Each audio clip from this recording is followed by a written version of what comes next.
நம்ம வந்து நம்ம சங்க இலக்கியங்களில் குறிப்புகள்லையும் சோழர்களை பற்றி குறிப்பு கொஞ்சம் அதிகம், பாண்டியர்களை பற்றி குறிப்பு அதிகம்.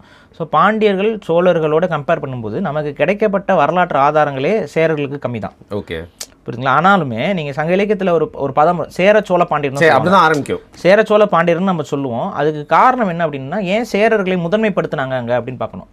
ஏன்னா சோழர்களை விடவும் பாண்டியர்களை விடவும் தமிழுக்காக மொழிக்காக அதிகமான ஒரு முன்னெடுப்புகளை அதாவது இவங்களை குறைச்சி சொல்கிறேன்ல, ஒரு முழுமையான ஒரு தமிழ் தேசிய சிந்தனையாக இருக்கட்டும், தமிழ் உணர்வாக இருக்கட்டும், தமிழுக்காக படையெடுத்ததாக இருக்கட்டும், இதிலெல்லாம் வந்து சேரர்களுடைய பங்கு வந்து ரொம்ப ஸ்ட்ராங்காக. சேரர்களுடைய பொலிட்டிக்கல் ஸ்டாண்டு, இந்த பொலிட்டிக்கல் ஸ்டாண்ட் வந்து ப்ரோ தமிழ், இவங்களை விடவே ப்ரோ தமிழாக வந்து அதில் வந்து சேரர்கள் வந்து நம்ம முதன்மைப்படுத்துகிறோம். அதனால தான் சேர சோழ பாண்டியர் அப்படின்னு சொல்லி அந்த ஒரு முறைமையுமே வருது.